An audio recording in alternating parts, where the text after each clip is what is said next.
Hey, I'm Jeff and welcome back to another video.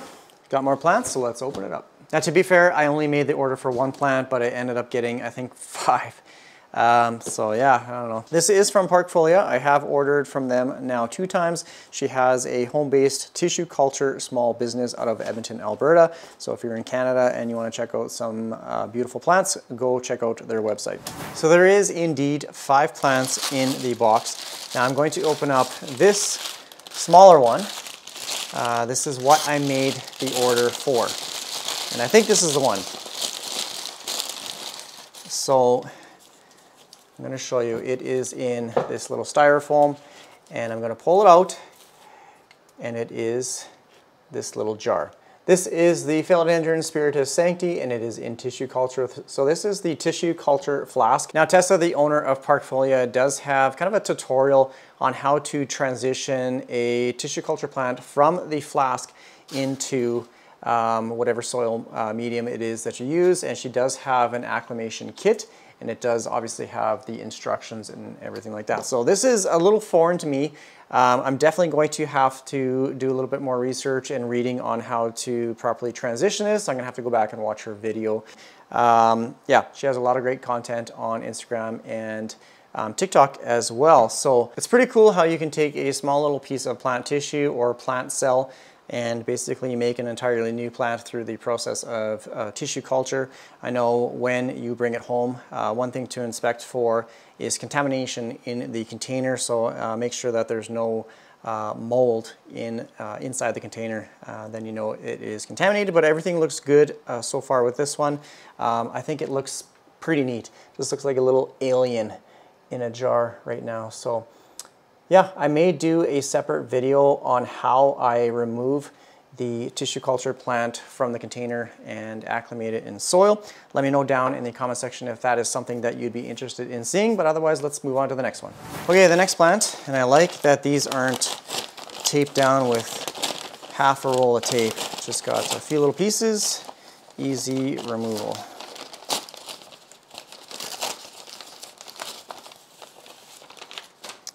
Okay, which one is this? This is the Xanthosoma Mickey Mouse. It's usually, I guess it can be classified as an alocasia as well, but this one is pretty neat. It's got some variegation on there.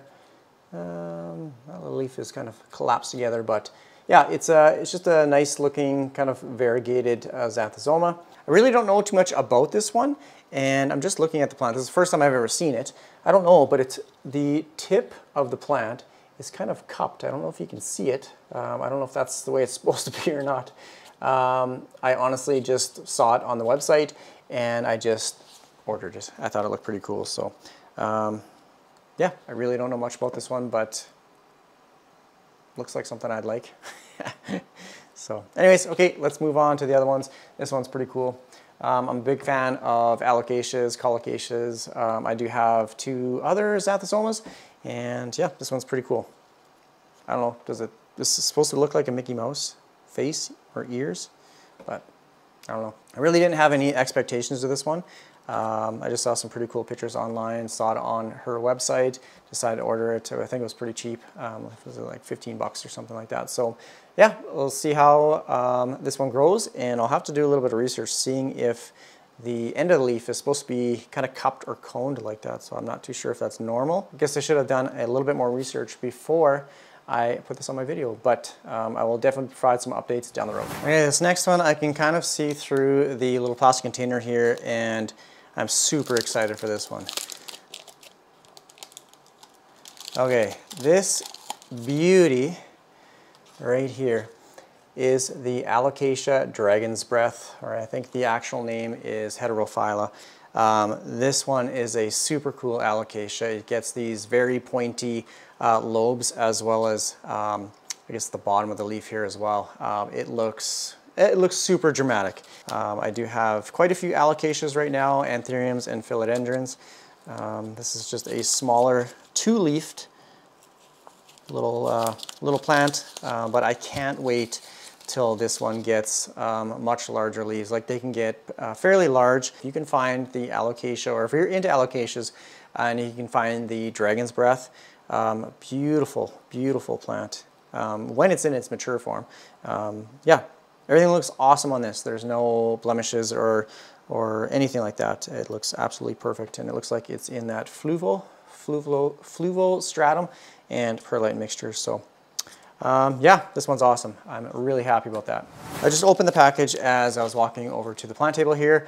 Now, although this plant right here has been a wish list plant of mine for a long time, I did make the order for the Spiritus Sancti, so I basically got 2 wish list plants, if we're being technical here.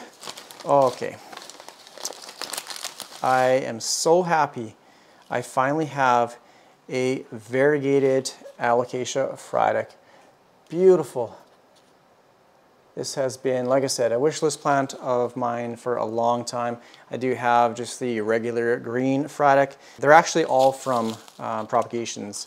I do have a regular green fradique upstairs under natural sunlight. It's not doing the greatest. So I'm glad I was able to find a bunch of little corms. I potted it up in some perlite, and I do have some more corm propagations right now in a perlite prop box. So, yep, I'm happy that I finally got my variegated fradique. Okay, the last one is a philodendron. By the process of elimination, I know which one this is. Okay, well, I wasn't expecting it to be this large, but this is the Philodendron Paricio Verde. It is a variegated plant, and the cool thing about this plant, even though it has low variegation right now, things I've read online about this is that the variegation gets quite prominent when it is obviously in higher light, but also in a warm, kind of higher temperature. I'm going to be placing this one on my little heat mats on the ground just to see if I can get that variegation to really pop. Yeah, there's some pretty cool videos out there on this plant in regards to care and variegation. So I'm happy to have gotten this one, and yeah, everything looks really good on this. So it's just a nice kind of longer leafed philodendron, very similar to, well, I shouldn't say very similar, but I bought a few of the longer leafed philodendrons. So yeah, everything looks really good on this plant. I'll be putting it on a moss pole at some point as well, just so it can train itself to grow up and get those larger leaves. So I'm happy with these 5 plants that I got. Again, I was only supposed to get 1, but I ended up with 5, but that's okay. I'd like to thank Parkfolia again for shipping out these beautiful plants. And like I said, go check out her website if you're in Canada and you want to find another very cool plant shop. So the quality of plants is good, and if you want to know more about tissue culture, the process of it and all that kind of stuff, go check out her Instagram, her TikTok, as well as her YouTube page. So I think that's pretty much it for this video. I hope you liked my 5 new plants, and yeah, thanks for watching my videos. Take care, everyone. Bye.